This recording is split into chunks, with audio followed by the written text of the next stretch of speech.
mga kaibigan, dumating na po yung aking order no from Pure Gold. Ayan, narito po sila mga kaibigan. Ano po to? Pito na boxes. 1, 2, 3, 4, 5, 6. At saka isang rim ng Yakult. Isang rim po yan ng Yakult kaibigan kasi mabinta ang Yakult. Ayan. So nagpapasalamat ako sa mga ahente na walang sawa no, pumupunta sa aming tindahan, kumukuha ng aking mga order. Shout out Pure Gold, thank you so much. At saka kay Grocery no, free delivery po sila. So malaking tulong po sila kay Ate GB. Tingnan nyo naman yung aking tindahan, ipapakita ko lang sa inyo. Oh, punta tayo sa labas mga kaibigan ha. Papakita ko sa inyo yung labas kung makalabas tayo. Ayan. Itabi muna natin itong box. Papakita ko sa inyo ang situation ng aking tindahan.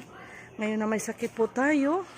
I think 5 araw or mahigit na, malapit na 1 linggo na hindi po ako nakapamalingki kasi nga may sakit tayo. O tingnan nyo, nakakalungkot ang labas ng aking tindahan. So, kaunti na lang po ang laman. Ayan. Lalo na yung mga candies ni Ate JB. Wala nang laman yung mga, ayan. Yung sidlan sa Bisaya pa sudlan na no. Pasensya po, hindi po ako talagang straight magtagalog no. Bisaya po kasi ako. So yung mga sudlanan, yung sisidlan ba yun? Yung lagayan ng mga candy, tingnan nyo no. Pati mga junk foods ni Ate GB, lalo na yung mga cakes dito sa harapan, yung pambaon sa school. Kaunti na lang talaga yung aking mga biscuits. Kahit dito mga kaibigan, ayan, halos maubos yung aking efficacent. Isa na lang po. Ayan, wala natin yung mga efficacent. Mga sabon, konti na lang. Sa kadahilanan po na ako po ay hindi nakapamalingki mga 5 araw. 5 or 6. Kasi nga, may sakit po ako hanggang ngayon. Actually, yung sakit ko matagal na po, 2018. Na-diagnose po ako na may mental illness, yung depression, anxiety disorder, at meron tayong panic attack. And every month po akong pumupunta sa psychiatrist, sa doktor, magpa-check up, bumibili ng gamot. Tumigil po ako 2024. Nakala ko magaling na talaga ako. Pero after 2 years, nearly 2 years, no? August ako tumigil, 2024. Ngayon bumalik ang sakit ko. Kaya naman nahirapan talaga akong pumunta sa bayan. At saka mag-grocery, mamalingki. Buti na lang talaga, may mga ahente po, no? 2 po yung ahente pumupunta dito sa tindahan ni Ate JB. Yun na nga yung Pure Gold. Ayan. So marami po akong in-order ka Pure Gold. Kasi nga hindi ako nakapamalingkit, naka-grocery sa pamilyang bayan. Ito ang resibo ni Pure Gold kaibigan. Papakita ko lang sa inyo. No? Pure Gold. Salamat Pure Gold. Ayan. Kunti na lang ang laman ng tindahan ko. Akala siguro ng iba malulugi na sa TGB. Yung kulafo kunti. Wala na talaga naubos. Ayan. Dilata. Meron pa naman kunti na lang. Itong sabon, mahalaga po ito kasi nga ngayon ay Friday, bukas is Saturday, labadi ang Sabado at saka Linggo. So, kaunti na lang ang aking mga sabon. Kaya nga, maraming salamat Pure Gold at nag-deliver po sila. Nakapag-deliver na rin po si Grocery sa akin the other day. Ito ang resibo ni Grocery. Kaya nagpapasalamat ako kaibigan. Ayan. Ayan. So, ayan, ito resibo ni Grocery. Tingnan yung efficacy ko, wala na, isa na lang. So, nais ko lang ipaalam kaya ako nagvi-video ngayon kasi may nabasa akong comment sa ating kape, malapit na pa talaga maubos. Nag-vlog kasi ko kaibigan, gumawa ako ng video 2 days back or 3 days back. May nag-comment po na bakit daw ako nagbibigay ng tips paano paluguin ang ating negosyo, halata naman na maliit yung aking tindahan at kaunti lang laman.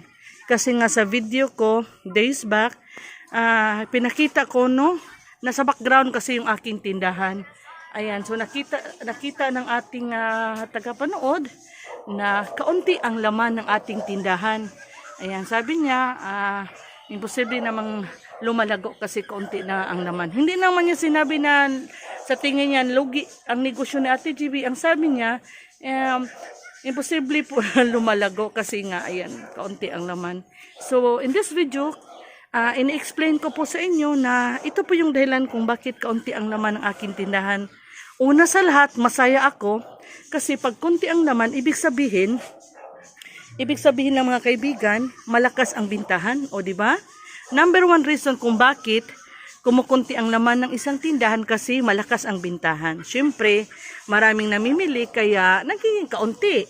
Kung walang bibili sa iyong tindahan, full stocks palagi, mapupuno yan. O di ba? Kung walang bibili, ayan. Mapupuno yan pag walang bumibili. Pero kasi nga malakas ang ating bintahan, salamat sa Panginoon at salamat sa mga customer, mga kapitbahay natin na dito pa rin po bumibili. Kahit marami tayong kakompetensya, kahit maraming tindahan sa place namin, dito pa rin sila bumibili. Ayan. So sila yung dahilan, no? At ito yung dahilan kaya kumunti yung aking laman. Ayan, hindi po ibig sabihin na konti ang laman tindahan ni Ate GB ay palugi na. Ayan, sana po na-clear ko po ang inyong mga pag-isip, yung mind nyo po. Hindi ko na lang sabihin ang pangalan. Pero masaya po ako at nanood kayo. Yung naka-notice na kaunti na lang laman ng aking tindahan, ibig sabihin, pinanood niya talaga. No, every seconds, every segundo, minutes, minuto, pinanood niya. Hindi siya nag-skip. Kaya naman, na-notice ng ating kaibigan dito sa Whitey World na kaunti ang laman ng tindahan ni Ate GB. Pero hindi kaunti, ibig sabihin palugi ng negosyo ni Ate GB. Kaunti po kasi hindi ako nakapamalikit, nakapag-grocery ng mga, siguro 5 or 1 week dahil nga sa sakit ko. Marami akong mga resibo dito kaibigan. Ito ang living proof na palagi tayong nagpapadeliver sa ating mga ahente. Ayan. So mag-orderan ako kay grocery kasi mura po si grocery. And sorry nga pala, medyo makulimlim, medyo madilim kasi umuulan po, no? Slight lang naman, hindi malakas. So ngayon kaibigan, ang gagawin ko, i-display ko po ito. Ang mga pinag-grocery natin, pinadeliver kay Pure Gold. So thank you so much. Ang oras po ay, ayan, alas 9 ba? Ayan. Alas 9 ng umaga, dear friends. So ngayon, i-display ko na po ito kaibigan. And again, thanks so much Pure Gold. Na-deliver na kay Nick, yung ahente natin. Thank you so much Nick. At sa mga nag-deliver, masisipag sila. Mabigat po ito, hindi sila gumamit ng trolley. Talagang karga-karga nila ito, no? Ayan, maraming salamat.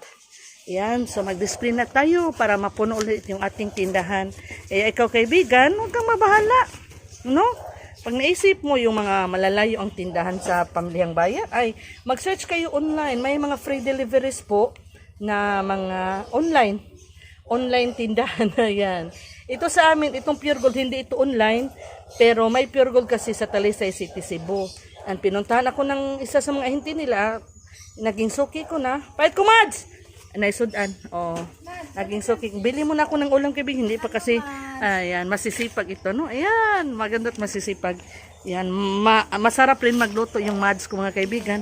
Pahit lang kung gamay, unsa man na, dynamite na lagi ka. Lagi. Bili mo tayo ng ulam kaibigan natin, i-display natin ito. Ayun po mga kaibigan hindi po malapit na malugi ang tindahan ni Ate JB. So, hindi po tayo papalugi yung ating sari-sari store business.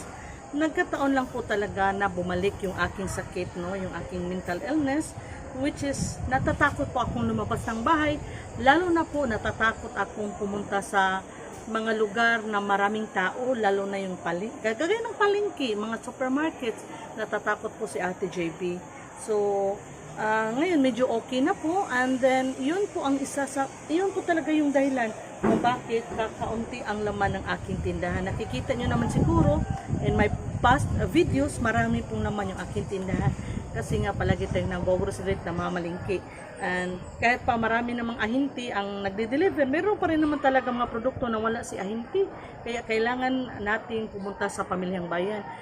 Pero nga, 5 days siguro, 6 days, bumalik yung aking sakit. Kaya, hindi pala 5-6 days, more than 1 week, Hindi po ako nakapamalingki, mga 8 days. Ayan, so, kumunti talaga ang laman ng tindahan ko dahil sa aking sakit. Ngayon, narito yung ating in order the other day, na-deliver na. Thank you so much God. Malaki talagang pasasalamat ko kay Pure Gold at kay Grocery. So kung wala sila kaibigan, paano na ang tindahan ni Ate GB? Tayo mga may sakit, paano na kung wala mag-deliver sa atin, di ba? Hindi tayo araw-araw or hindi tayo palaging makapamalingki, makapag-grocery kasi nga may sakit tayo. So, magpasalamat tayo sa Diyos na may mga ahinti na pupunta sa ating tindahan. At ikaw kaibigan, kung wala ka pang ahinti, mag-research ka po, magtanong-tanong ka. Malaking tulong sila sa atin. Thank you so much kaibigan, tinapos yung pangandulin ang ating video. Lagi lang ninyong tandaan ha. Hindi mahirap, hindi imposible na masinsong bayan natin. Isa mamsipag tayo, madiskarte tayo, may tamang disiplina sa sarili, and of course, we have God in our life. Kaya kasi sa buhay natin kaibigan, tiwala lang. Alagaan po natin yung ating kalusugan, yung ating katawan. Ang hirap pag may sakit. Okay? Kaibigan, kung hindi ka pa nakasubscribe kay TGB, sana naman mag-subscribe ka na kay TGB and then pakit na notification bell para mapanood nyo po ang ating mga videos na tiyak makatulong sa inyong, sa ating lahat na pag-asensya. At pakishare na rin, no? Para mas marami tayong matulungan. Asisot tayong lahat kaibigan, okay? And again, maraming salamat sa iyong pagmamahal at suporta. Mahal ko rin po kayo. Thank you so much. God bless.